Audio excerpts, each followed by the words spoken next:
ವೀಕ್ಷಕರೇ ನಮಸ್ಕಾರ. ಇದು ಫಾರ್ಮ್ ಟಿವಿಯ ನೂತನ ಪ್ರಯತ್ನ, ಹೊಸ ಕಾರ್ಯಕ್ರಮಗಳ ಸರಣಿ ಕೃಷಿ ವಾರ್ತೆ. ನಾನು ಕೃತಿಕಾ. ಇದೀಗ ಮುಖ್ಯಾಂಶಗಳನ್ನ ನೋಡಿ ಬರೋಣ. ಬಿರು ಬೇಸಿಗೆಯಲ್ಲಿ ಕುಂಠಿತಗೊಂಡ ಕುಕ್ಕುಟೋದ್ಯಮ, ಕೋಳಿ ಮಾಂಸಕ್ಕೆ ಮಾರುಕಟ್ಟೆಯಲ್ಲಿ ಉತ್ತಮ ದರ. ಪಾನ್ ಮಸಾಲ ಗುಟ್ಕಾ ಬಹಿಷ್ಕರಿಸಿದ ತೆಲಂಗಾಣ ಸರ್ಕಾರ, ಅಡಿಕೆ ಭವಿಷ್ಯದ ಬಗ್ಗೆ ಮತ್ತೊಮ್ಮೆ ಕಳವಳ.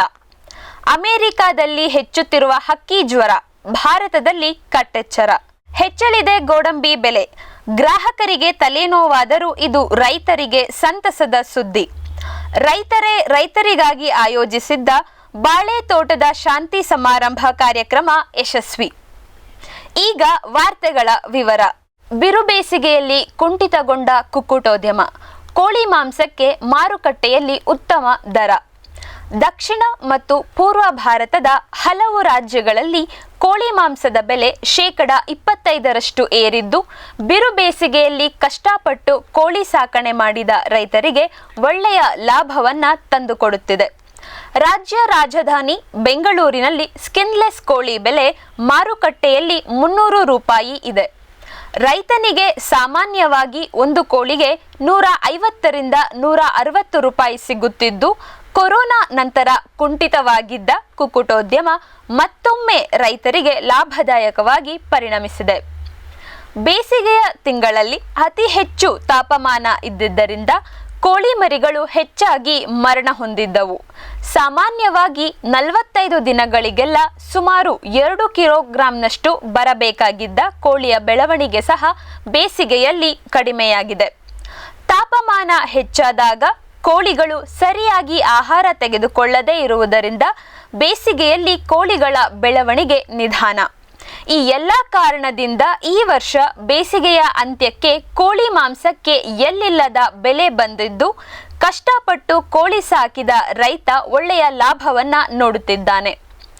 ನ್ಯಾಷನಲ್ ಎಗ್ ಕೋಆರ್ಡಿನೇಷನ್ ಸಮಿತಿಯ ಮೈಸೂರು ವಿಭಾಗದ ಚೇರ್ಮನ್ ಆಗಿರುವ ಶ್ರೀ ಸತೀಶ್ ಬಾಬು ಅವರು ಮಾತಾಡಿ, ಕೋಳಿಗಳ ಸಾವಿಗೆ ಬೇಸಿಗೆಯ ಹೆಚ್ಚಿನ ತಾಪಮಾನ ಒಂದೇ ಅಲ್ಲದೆ ಬಹಳಷ್ಟು ಕೋಳಿ ಫಾರ್ಮ್ಗಳಲ್ಲಿ ರಾಣಿಕೇತ್ ಎನ್ನುವ ವೈರಾಣು ರೋಗ ಕೂಡ ಕಾರಣ. ಬೆಲೆ ಹೆಚ್ಚಾಗಿದ್ದು ಒಂದು ಒಳ್ಳೆಯ ಬೆಳವಣಿಗೆಯಾಗಿದ್ದು, ರೈತರು ಕುಕ್ಕುಟೋದ್ಯಮದ ಕಡೆ ಬರುವಲ್ಲಿ ಇದು ಸಹಾಯ ಮಾಡುತ್ತದೆ ಎಂದರು. ಕೋಳಿ ಮೇವಿಗೆ ಬಳಸುವ ಮೆಕ್ಕೆಜೋಳ, ಸೋಯಾ ಅವರೆಯ ಬೆಲೆ ಸಹ ಹೆಚ್ಚಾಗಿದ್ದು, ಮೊದಲು ಸುಲಭವಾಗಿ ಸಿಗುತ್ತಿದ್ದ ಅಕ್ಕಿ ನುಚ್ಚು ಸಹ ಎಥೆನಾಲ್ ತಯಾರಿಕೆಗೆ ಹೋಗುತ್ತಿದೆ. ಕೋಳಿ ಫೀಡ್ ಬೆಲೆ ಸಹ ಏರಿದ್ದು, ಈ ಸಮಯದಲ್ಲಿ ಕೋಳಿಗೆ ಒಳ್ಳೆ ಬೆಲೆ ಸಿಕ್ಕರೆ ರೈತರಿಗೆ ಲಾಭವಾಗಲಿದೆ ಎಂದರು. ಪಾನ್ ಮಸಾಲ ಗುಟ್ಕಾ ಬಹಿಷ್ಕರಿಸಿದ ತೆಲಂಗಾಣ ಸರ್ಕಾರ, ಅಡಿಕೆ ಭವಿಷ್ಯದ ಬಗ್ಗೆ ಮತ್ತೊಮ್ಮೆ ಕಳವಳ. ಮೇ 24, 2024ರಿಂದ ಪ್ರಾರಂಭವಾಗಿ 1 ವರ್ಷದವರೆಗೆ ತಂಬಾಕುಯುಕ್ತ ಪಾನ್ ಮಸಾಲ ಗುಟ್ಕಾ ಪದಾರ್ಥಗಳ ತಯಾರಿಕೆ, ಉಗ್ರಾಣ ಹಾಗೂ ಮಾರಾಟವನ್ನು ತೆಲಂಗಾಣ ಸರ್ಕಾರ ನಿಷೇಧಿಸಿದೆ.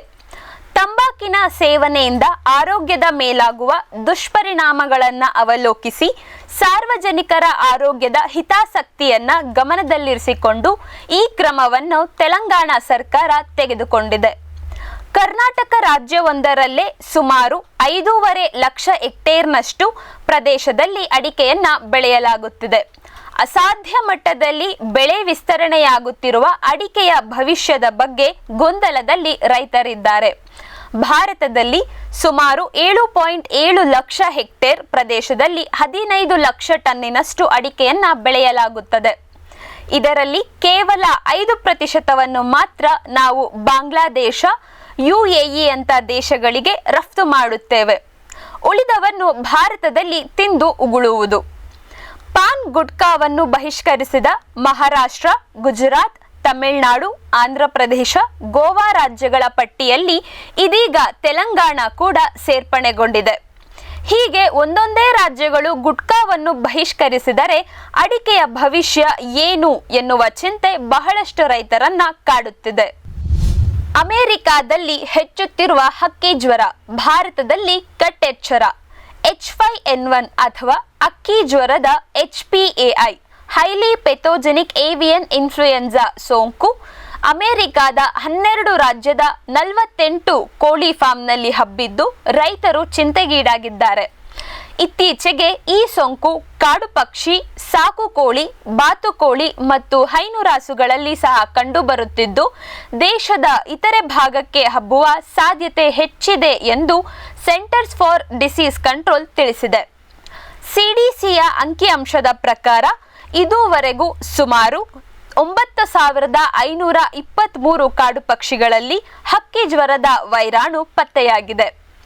2022ರಲ್ಲಿ ಮೊದಲ ಬಾರಿಗೆ ಹಕ್ಕಿ ಜ್ವರದ ಸೋಂಕು ಮನುಷ್ಯರಿಗೂ ಸಹ ಹಬ್ಬಿತ್ತು. ಇದೀಗ ಅಮೆರಿಕಾದಲ್ಲಿ ಒಟ್ಟು 4 ರೈತರಿಗೆ ಹಕ್ಕಿ ಜ್ವರ ಬಾಧಿಸಿದೆ. ಪ್ರಾಣಿಗಳಿಂದ ಮನುಷ್ಯರಿಗೆ ಹಬ್ಬುವ ಈ ಸೋಂಕು ಒಬ್ಬರಿಂದ ಇನ್ನೊಬ್ಬರಿಗೆ ಹರಡುವುದಿಲ್ಲ. ಅದಕ್ಕಾಗಿ ಹಕ್ಕಿ ಜ್ವರ ಬಂದರೆ ಆತಂಕ ಬೇಡ. ಸೋಂಕಿನ ಲಕ್ಷಣವಿದ್ದರೆ ತಕ್ಷಣಕ್ಕೆ ರೈತರು ಮತ್ತು ಜಾನುವಾರುಗಳನ್ನು ಸಹ ಪರೀಕ್ಷೆಗೆ ಒಳಪಡಿಸಬೇಕೆಂದು ಸಿಡಿಸಿ ಮನವಿ ಮಾಡಿಕೊಂಡಿದೆ. ಭಾರತದಲ್ಲಿ H9N2 ಶ್ರೇಣಿಯ ಹಕ್ಕಿ ಜ್ವರದ ವೈರಾಣು 2019ರಲ್ಲೇ ಮನುಷ್ಯರಲ್ಲಿ ಕಾಣಿಸಿಕೊಂಡಿತ್ತು. ಬಿಗಿಯಾದ ಕ್ವಾರಂಟೈನ್ ಮತ್ತು ತಪಾಸಣೆಯ ನಡುವೆಯೂ ಸಹ ಜೂನ್ ತಿಂಗಳಲ್ಲಿ ಇನ್ನೋರ್ವ ವ್ಯಕ್ತಿಗೆ ಹಕ್ಕಿ ಜ್ವರ ಇರುವುದು ದೃಢಪಟ್ಟಿದೆ. ಇನ್ನು ಮುಂಜಾಗ್ರತೆ ಕ್ರಮವಾಗಿ ಈ ಮೊದಲು ಹಕ್ಕಿ ಜ್ವರದ ಸೋಂಕು ಬಾಧಿಸಿದ್ದ ಮಹಾರಾಷ್ಟ್ರ, ಕೇರಳ, ಆಂಧ್ರಪ್ರದೇಶ ಮತ್ತು ಜಾರ್ಖಂಡ್ ರಾಜ್ಯಗಳಲ್ಲಿ ಎಚ್ಚರಿಕೆಯಿಂದಿರುವಂತೆ ಹಾಗೂ ಸೋಂಕು ಕಂಡುಬಂದರೆ ಹದ್ದುಬಸ್ತಿಗೆ ತರಲು ಕಟ್ಟುನಿಟ್ಟಿನ ಕ್ರಮ ಕೈಗೊಳ್ಳುವಂತೆ ಭಾರತ ಸರ್ಕಾರ ಸೂಚನೆಯನ್ನ ಹೊರಡಿಸಿದೆ. ಕೇರಳ ರಾಜ್ಯವೊಂದರಲ್ಲೇ ಕೋಳಿ ಜ್ವರ ಮಾರಕವಾಗಿ ಹಬ್ಬುತ್ತಿದ್ದು ಈಗಾಗಲೇ ಸುಮಾರು ಲಕ್ಷ ಕೋಳಿಗಳನ್ನ ಸಾಯಿಸಲಾಗಿದೆ. ಮುಂದಿನ ದಿನಗಳಲ್ಲಿ ಸೋಂಕು ಮತ್ತು ಸಾವಿನ ಸಂಖ್ಯೆ ಇನ್ನೂ ಹೆಚ್ಚಲಿದೆ ಎಂದು ಅಂದಾಜಿಸಲಾಗಿದೆ. ಮನುಷ್ಯರಿಗೆ ಅಷ್ಟಾಗಿ ಹಬ್ಬಿಲ್ಲವಾದರೂ ಭಾರತದಲ್ಲಿ ಜಾನುವಾರುಗಳಿಗೆ, ಅದರಲ್ಲೂ ಮುಖ್ಯವಾಗಿ ಕುಕ್ಕುಟೋದ್ಯಮಕ್ಕೆ ಈ ಹಕ್ಕಿ ಜ್ವರ ಬಹಳ ದೊಡ್ಡ ಹೊಡೆತವನ್ನ ನೀಡಿದೆ. ಹೆಚ್ಚಲಿದೆ ಗೋಡಂಬಿ ಬೆಲೆ. ಗ್ರಾಹಕರಿಗೆ ಇದು ತಲೆನೋವಾದರೂ ರೈತರಿಗೆ ಸಂತಸದ ಸುದ್ದಿ. ಕಡಿಮೆ ನೀರಿನಲ್ಲೂ ಉತ್ಕೃಷ್ಟವಾಗಿ ಬರುವ ಬೆಳೆ ಗೋಡಂಬಿ. ಆದರೆ ಕಳೆದ ಕೆಲ ವರ್ಷಗಳಿಂದ ಮಾರುಕಟ್ಟೆಯಲ್ಲಿ ಒಳ್ಳೆಯ ದರ ಸಿಗದೆ ನಿರಾಸೆಯಲ್ಲಿದ್ದ ರೈತರಿಗೆ ಕಳೆದ ಕೆಲ ತಿಂಗಳಲ್ಲಿ ಗೋಡಂಬಿಗೆ ಒಳ್ಳೆಯ ದರ ಬಂದಿರುವುದು ಖುಷಿ ತಂದಿದೆ. ಈವರೆಗೆ ಸಂಸ್ಕರಿಸದ ಗೋಡಂಬಿಗೆ ಕೆಜಿಗೆ 100ರಿಂದ 110 ರೂಪಾಯಿ ಸಿಗುತ್ತಿತ್ತು. ಈಗ ಸದ್ಯಕ್ಕೆ ಕೆಜಿಗೆ 160ರಿಂದ 180 ಇದೆ. ಇನ್ನು ಸಂಸ್ಕರಿಸಿದ ಗೋಡಂಬಿಯ ದರ ಸಹ ಕೆಜಿಗೆ 650ರಿಂದ 800 ಆಗಿದ್ದು ರೈತರಿಗೆ ಸಂತಸವನ್ನ ಉಂಟು ಮಾಡಿದೆ. ಭಾರತದಲ್ಲಿ ಅಕಾಲಿಕ ಮಳೆ ಬರದ ಪರಿಸ್ಥಿತಿಯಿಂದ ಒಟ್ಟಾರೆ ಗೋಡಂಬಿಯ ಇಳುವರಿ ಕಡಿಮೆಯಾಗಿದೆ.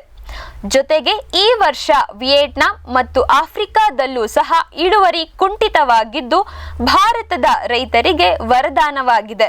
ಆಫ್ರಿಕಾದಿಂದ ಪ್ರತಿ ವರ್ಷ ಕಡಿಮೆ ದರದಲ್ಲಿ ಇನ್ನೂ ಸಿಪ್ಪೆ ಸುಲಿಯದ ಗೋಡಂಬಿಯನ್ನ ಆಮದು ಮಾಡಿಕೊಂಡು ಇಲ್ಲಿ ಸಂಸ್ಕರಿಸಿ ಯುರೋಪಿಯ ದೇಶಗಳಿಗೆ ರಫ್ತು ಮಾಡುವುದು ಸಾಮಾನ್ಯವಾದ ರೂಢಿ. ಆದರೆ ಈ ವರ್ಷ ಆಫ್ರಿಕಾದಿಂದ ಗೋಡಂಬಿ ಆಮದು ಸಾಧ್ಯವಾಗದೇ ಇರುವುದರಿಂದ ನಮ್ಮಲ್ಲಿನ ಗೇರು ಬೀಜಕ್ಕೆ ಉತ್ತಮ ಬೆಲೆ ಬಂದಿದೆ. ಮುಂದಿನ ದಿನಗಳಲ್ಲಿ ಗೋಡಂಬಿ ಕೆಜಿಗೆ 200ರ ಗಡಿಯನ್ನು ದಾಟುವ ನಿರೀಕ್ಷೆಯಿದ್ದು ರೈತರು ಉತ್ತಮ ಲಾಭದ ಲೆಕ್ಕಾಚಾರದಲ್ಲಿದ್ದಾರೆ. ರೈತರೇ ರೈತರಿಗಾಗಿ ಆಯೋಜಿಸಿದ ಬಾಳೆ ತೋಟದ ಶಾಂತಿ ಸಮಾರಂಭ ಕಾರ್ಯಕ್ರಮ ಯಶಸ್ವಿ. ವಿಜಯಪುರ ಜಿಲ್ಲೆಯ ಬಸವನ ಬಾಗೇವಾಡಿ ತಾಲೂಕಿನ ಕೂಪಕಡ್ಡಿ ಗ್ರಾಮದಲ್ಲಿ ಜುಲೈ 15ರಂದು ಬಾಳೆ ತೋಟದ ಶಾಂತಿ ಸಮಾರಂಭವನ್ನ ಆಯೋಜಿಸಲಾಗಿತ್ತು. ಸಾವಯವದಲ್ಲಿ ಬಾಳೆ ಬೆಳೆದ ಹಲವು ರೈತರನ್ನ ಒಟ್ಟುಗೂಡಿಸಿ ಅವರ ಅನುಭವವನ್ನ ಇತರ ರೈತರಿಗೆ ಹಂಚುವುದು ಈ ಕಾರ್ಯಕ್ರಮದ ಉದ್ದೇಶವಾಗಿತ್ತು. ಸುಮಾರು 2,000 ರೈತರು ಕಾರ್ಯಕ್ರಮಕ್ಕೆ ಆಗಮಿಸಿ ಸಾವಯವ ಕೃಷಿಯ ಬಗ್ಗೆ, ಬಾಳೆ ಬೇಸಾಯದ ಬಗ್ಗೆ ಮಾಹಿತಿಯನ್ನ ಪಡೆದುಕೊಂಡರು. ಕಾರ್ಯಕ್ರಮದಲ್ಲಿ ಜೈನ್ ಇರಿಗೇಷನ್ ಹಿರಿಯ ಬೇಸಾಯ ತಜ್ಞರಾದ ಶ್ರೀ ಪ್ರಭಾಕರ ಯಾಳ್ವಾರ, ವಿಜಯಪುರ ಜಿಲ್ಲೆಯ ತೋಟಗಾರಿಕಾ ಉಪನಿರ್ದೇಶಕರಾಗಿರುವ ಶ್ರೀ ರಾಹುಲ್ ಕುಮಾರ ಬಾವಿದಡ್ಡಿ, ಬಸವನ ಬಾಗೇವಾಡಿಯ ಹಿರಿಯ ಸಹಾಯಕ ನಿರ್ದೇಶಕರಾದ ಶ್ರೀ ಸಿ.ಬಿ. ಪಾಟೀಲ, ಕೊಲ್ಹಾರದ ಸಹಾಯಕ ತೋಟಗಾರಿಕಾ ನಿರ್ದೇಶಕರಾದ ಶ್ರೀ ಮಹಾಂತೇಶ ಕಾಕಂಡಕಿ ಹಾಗೂ ಹಲವಾರು ಮಠದ ಪರಮ ಪೂಜ್ಯ ಸ್ವಾಮಿಗಳು ಸಹ ಪಾಲ್ಗೊಂಡಿದ್ದರು. ಕಾರ್ಯಕ್ರಮದ ಅಧ್ಯಕ್ಷತೆಯನ್ನ ಪೂಜ್ಯ ಶ್ರೀ ಶ್ರೀ ಜಗದ್ಗುರು ಮಹಾದೇವ ಶಿವಾಚಾರ್ಯ ವೀರಶೈವ ಮಹಾಸ್ವಾಮಿಗಳು ವಹಿಸಿದ್ದರು. ಉದ್ಘಾಟನೆಯ ನಂತರ ಮಾತನಾಡಿದ ಇವರು, ಸಾವಯವ ಕೃಷಿ ಇತ್ತೀಚಿನ ವರ್ಷಗಳಲ್ಲಿ ಹೆಚ್ಚು ಬಳಕೆಗೆ ಬರುತ್ತಿದೆ. ರೈತರು ಸಹ ಸಾವಯವದಲ್ಲಿ ಬೆಳೆ ಬೆಳೆದು ಲೋಕಕ್ಕೆ ವಿಷಮುಕ್ತ ಆಹಾರ ನೀಡಬೇಕಾಗಿದೆ ಎಂದರು. ನಂತರ ಮಾತಾಡಿದ ಶ್ರೀ ಈರಣ್ಣ ದಾನಪ್ಪ ಹಳ್ಳಿಯವರು ಸಾವಯವದಲ್ಲಿ ಬಾಳೆ ಬೆಳೆಯುವುದರ ಬಗ್ಗೆ ಸಮಗ್ರ ಮಾಹಿತಿಯನ್ನ ನೀಡಿದರು. ಕೂಪಕಡ್ಡಿಯಲ್ಲೇ ಕಾರ್ಯಕ್ರಮ ಆಯೋಜಿಸಿದ್ದರಿಂದ ಕಾರ್ಯಕ್ರಮ ಮುಗಿದ ನಂತರ ಕ್ಷೇತ್ರ ಭೇಟಿ ಕಾರ್ಯಕ್ರಮ ಕೂಡ ಹಮ್ಮಿಕೊಳ್ಳಲಾಗಿತ್ತು. ಕಾರ್ಯಕ್ರಮದಲ್ಲಿ ಸಾವಯವ ಪದ್ಧತಿಯಲ್ಲಿ ಬಾಳೆ ಬೆಳೆಯುವ ಜೊತೆಗೆ ಬಾಳೆ ಬೆಳೆದ ರೈತರ ತೋಟಕ್ಕೂ ಕೂಡ ಭೇಟಿ ನೀಡಿದೆವು. ರೈತರೊಂದಿಗೆ ಸಮಾಲೋಚನೆ ನಡೆಸಲು ಸಂದೇಹವಿದ್ದರೆ ಕೇಳಿ ತಿಳಿದುಕೊಳ್ಳಲು ಸಹಕಾರಿಯಾಯಿತು.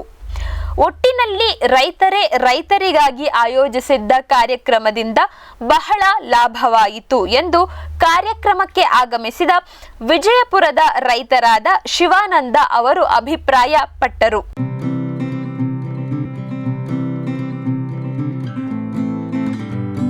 ನಿಸರ್ಗದ ಮಡಿಲಲ್ಲಿ ಯಾಣದ ಸಮೀಪ 4 ಎಕರೆ ಜಮೀನು ಮಾರುವುದಿದೆ. ಹೋಮ್ ಸ್ಟೇ ರೆಸಾರ್ಟ್ ಕೂಡ ಮಾಡಬಹುದು.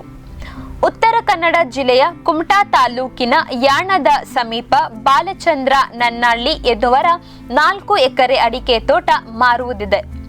ನಿಸರ್ಗದ ಮಡಿಲಲ್ಲಿ ಯಾಣಕ್ಕೆ ಸಮೀಪ ಇರುವುದರಿಂದ ಹೋಮ್ ಸ್ಟೇ ಅಥವಾ ರೆಸಾರ್ಟ್ ಆಗಿ ಕೂಡ ಮಾರ್ಪಾಡು ಮಾಡಬಹುದು. ಫಲವತ್ತಾದ ಜಮೀನು ಯೋಗ್ಯ ದರ ಬಂದರೆ ಮಾರಲು ಸಿದ್ಧ. ಅಂದಾಜು ಬೆಲೆ 1,30,00,000 ರೂಪಾಯಿ. ಆಸಕ್ತರು ಬಾಲಚಂದ್ರ ನನ್ನಳ್ಳಿ ಅವರನ್ನು ದೂರವಾಣಿಯ ಮೂಲಕ ಸಂಪರ್ಕಿಸಬಹುದು. ಕರೆ ಮಾಡಲು ಸ್ಕ್ರೀನ್ ಮೇಲೆ ಕಾಣುತ್ತಿರುವ ಸಂಖ್ಯೆಯನ್ನ ಬಳಸಿ. ಕೊನೆಗೆ ಮತ್ತೊಮ್ಮೆ ಮುಖ್ಯಾಂಶಗಳು. ಬಿರು ಬೇಸಿಗೆಯಲ್ಲಿ ಕುಂಠಿತಗೊಂಡ ಕುಕ್ಕುಟೋದ್ಯಮ, ಕೋಳಿ ಮಾಂಸಕ್ಕೆ ಮಾರುಕಟ್ಟೆಯಲ್ಲಿ ಉತ್ತಮ ದರ. ಪಾನ್ ಮಸಾಲ ಗುಟ್ಕಾ ಬಹಿಷ್ಕರಿಸಿದ ತೆಲಂಗಾಣ ಸರ್ಕಾರ, ಅಡಿಕೆ ಭವಿಷ್ಯದ ಬಗ್ಗೆ ಮತ್ತೊಮ್ಮೆ ಕಳವಳ. ಅಮೆರಿಕಾದಲ್ಲಿ ಹೆಚ್ಚುತ್ತಿರುವ ಹಕ್ಕಿ ಜ್ವರ, ಭಾರತದಲ್ಲಿ ಕಟ್ಟೆಚ್ಚರ. ಹೆಚ್ಚಲಿದೆ ಗೋಡಂಬಿ ಬೆಲೆ, ಗ್ರಾಹಕರಿಗೆ ತಲೆನೋವಾದರೂ ಇದು ರೈತರಿಗೆ ಸಂತಸದ ಸುದ್ದಿ. ರೈತರೇ ರೈತರಿಗಾಗಿ ಆಯೋಜಿಸಿದ್ದ ಬಾಳೆ ತೋಟದ ಶಾಂತಿ ಸಮಾರಂಭ ಕಾರ್ಯಕ್ರಮ ಯಶಸ್ವಿ. ಇಲ್ಲಿಗೆ ಫಾರ್ಮ್ ಟಿವಿಯ ಕೃಷಿ ಸುದ್ದಿ ಮುಕ್ತಾಯಗೊಂಡಿದೆ. ಕೃಷಿ ಕುರಿತಾದ ನಿರಂತರ ಕಾರ್ಯಕ್ರಮಗಳನ್ನು ವೀಕ್ಷಿಸಲು ಫಾರ್ಮ್ ಟಿವಿಯನ್ನ ಹಾಕಿಕೊಳ್ಳಿ. ನಮಸ್ಕಾರ.